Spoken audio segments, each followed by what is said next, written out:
Saat di perjalanan pulang, Pak Daeng bercerita dan aku hanya mendengar cerita Pak Daeng kenapa dia sempat lama mengambil HP-ku. Jadi di sini sudut pandang sebagai Pak Daeng.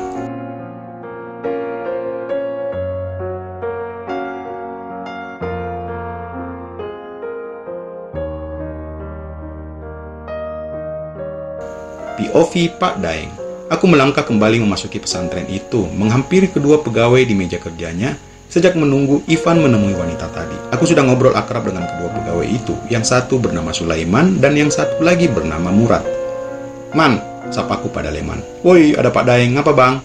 Antarkan balik ke ruangan tadi man, HP bos ada yang terjatuh di situ tadi. Aku menyebutkan Ivan sebagai bos pada mereka.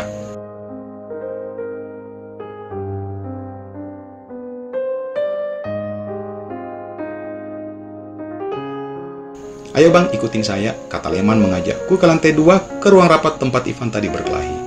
Man, lawannya bos aku tadi siapa man? Tanyaku pada Leman. Oh itu namanya Pak Budi Maulana bang, dia itu calon lakinya betina yang ditemui bos kakak tadi.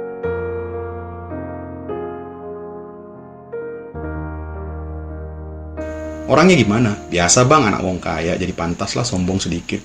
Apalagi sama kami wong kecil ini. Dengar-dengar dia ustadz dan sangat alim. Kataku mengingat Ivan pernah bilang, wanita yang dicintainya itu mencari calon suami yang alim dan bisa menjadi imam bagi keluarga.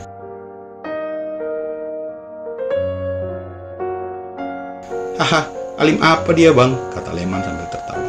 Sama lama kita, biji nangka orang alim yang berkedok. Perekor yang bersamar di balik penampilan ustadznya.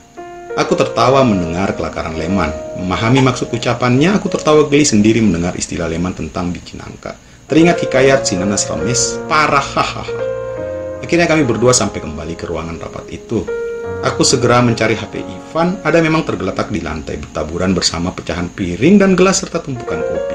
Aku memunguti keduanya. Samsungnya pecah, sementara iPhone-nya tampak tak masalah.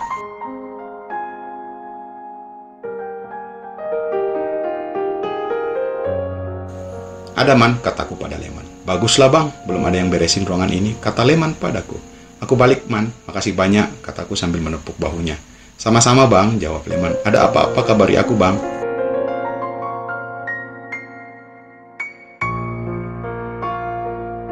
Iya, jawabku sambil melambaikan tangan pada Leman. Aku kemudian melangkah menyusuri koridor lantai 2 itu, menuju ke arah tangga untuk turun kembali. Di depan sebuah ruangan aku berpapasan dengan seorang wanita berhijab yang baru keluar dari ruangan itu.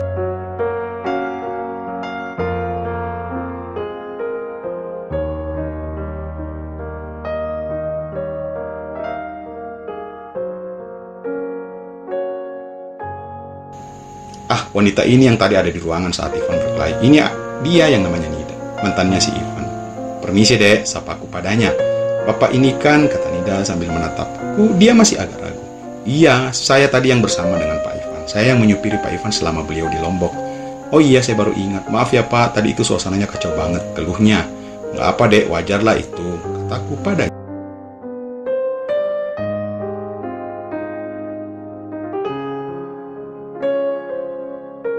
Oh ya, ada apa bapak balik lagi? Ivannya mana? Tanya wanita itu lagi. Oh ini saya dari ruangan yang tadi. HP-nya Pak Ivan ketinggalan di sana, kataku sambil memperlihatkan kedua HP milik Ivan pada wanita itu. Ya ampun, katanya sambil meraih Android-nya. Layarnya sampai pecah gini.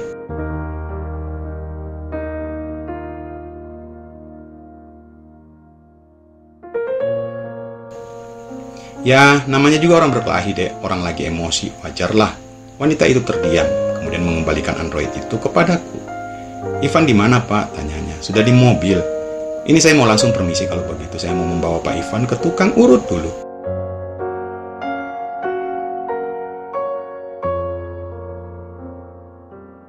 Memangnya Ivan kenapa Pak? Kata sang wanita sambil menatapku dengan penuh kecemasan.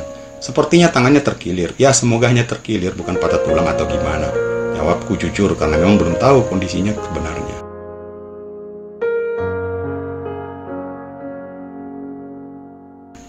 Astagfirullah, kata sang wanita sambil terpenung. Aku kasihan sekali sepertinya, ia khawatir banget. Sudahlah dek, kalau Pak Ivan biar saya yang mengurusnya. Kalau adek nanti ikut membantu, malah calon suami adek nanti bisa marah lagi. Kataku mencoba menenangkannya.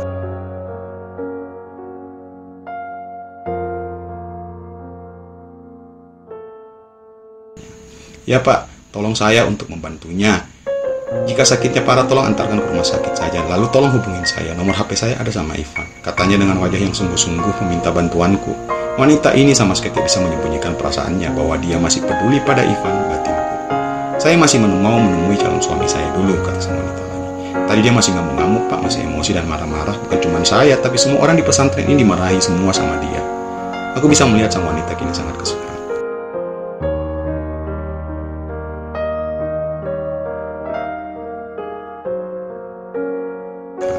Dek, maaf kalau saya lancang bicara begini sama adek, kataku padanya. Sang wanita menatapku dengan penuh tanda tanya.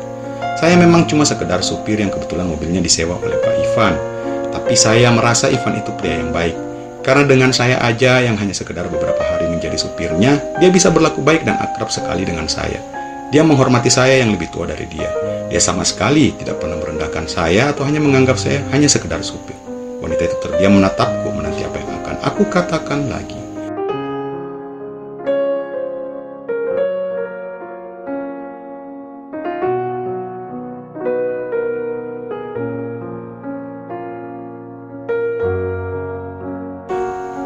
Kemarin, saya sempat ngobrol lama dengan Ivan, di mana dia menceritakan maksud tujuannya datang ke sini, kataku lagi. Dia datang ke Lombok ini karena dia sangat ingin bertemu dengan adek. Ivan cerita apa sama bapak, tanya si wanita, tak sabar. Dia bilang, adek akan segera menikah. Makanya dia datang kemari, agar bisa bertemu adek, karena mungkin ini akan menjadi pertemuan terakhir dia dengan adek, lanjutku. Ivan bilang dia sudah ikhlas adek jadi milik orang, padahal dia sendiri masih sangat berharap bisa mempersunting adek, tapi dia mengalah. Diikhlaskan adek jadi milik orang lain. Wanita itu menghembus nafasnya dengan gundah. Dia bilang alasannya karena dia sadar kalau dia belum layak buat adek. Karena adek mencari seorang lelaki yang memiliki pengetahuan agama yang tinggi, yang bisa menjadi imam dalam keluarga yang akan adek bentuk.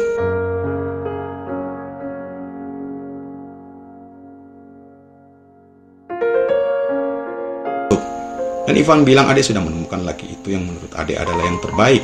Dan adek memilih dia untuk jadi suami adek karena adek sudah menemukannya. Maka si Ivan akhirnya mengalah. Dia sadar pada keadaan dirinya sendiri. Sang wanita menatapku dengan mata yang mulai berkaca-kaca.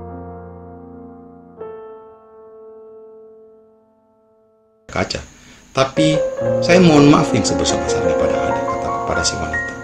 Maafkan saya karena sudah lancang menilai orang. Aku menghembuskan nafas mencoba untuk tenang agar sang wanita tidak tersinggung dengan ucapanku ini.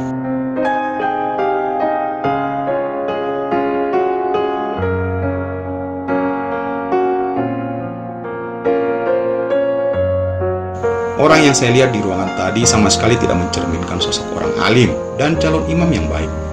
Tapi yang saya lihat hanyalah seorang lelaki yang tak mampu mengendalikan diri, yang mengamuk membabi buta, sama sekali tak mampu mengendalikan emosi. Saya sendiri sampai bertanya-tanya. Kataku perlahan kepada si wanita. Inikah lelaki yang telah adek pilih untuk menjadi imam bagi keluarga adek nanti seumur hidup? Si wanita tampak terkejut, matanya menyala menatapku. Jika memang itu adalah lelaki alim yang adek pilih untuk menjadi imam bagi adek,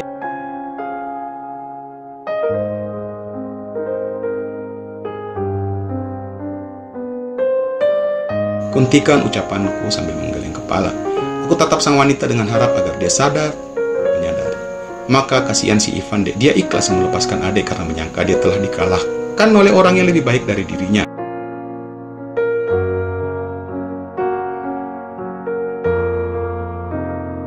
Tapi ternyata aku tak sampai hati merumuskan ucapanku.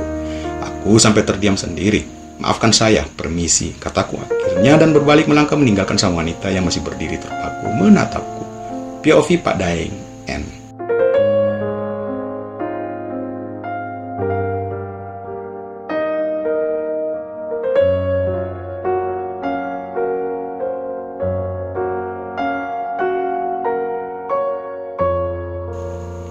Kembali, aku kini duduk menatap ke arah jendela pesawat yang membawa aku kembali ke Denpasar. Aku pulang ke Denpasar dengan sedikit membawa oleh-oleh lebam di beberapa tempat tubuhku. Lebam sampai ke dalam hati.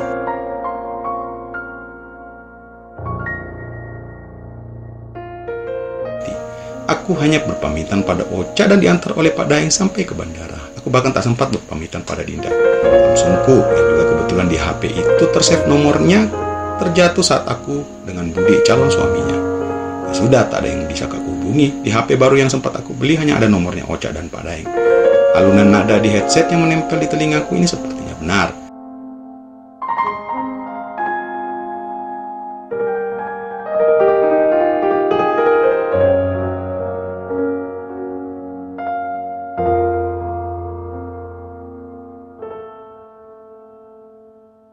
Sepertinya setelah malam ini aku menjadi Ivan yang dulu lagi. Setelah malam ini semua tak akan pernah sama lagi. Aku kini kembali ke tempat asalku, membawa kegagalan yang sudah bisa dipastikan. Aku meninggalkan kota Lombok, kota di mana beberapa hari lagi tidak akan dipersekusi orang.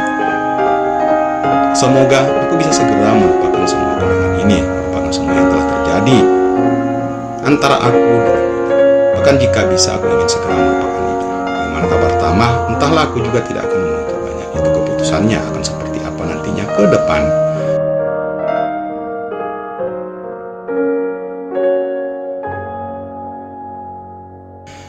Aku memejamkan mataku, membayangkan kota Lombok yang aku tinggalkan di belakang sana. Selamat tinggal, cinta sejati.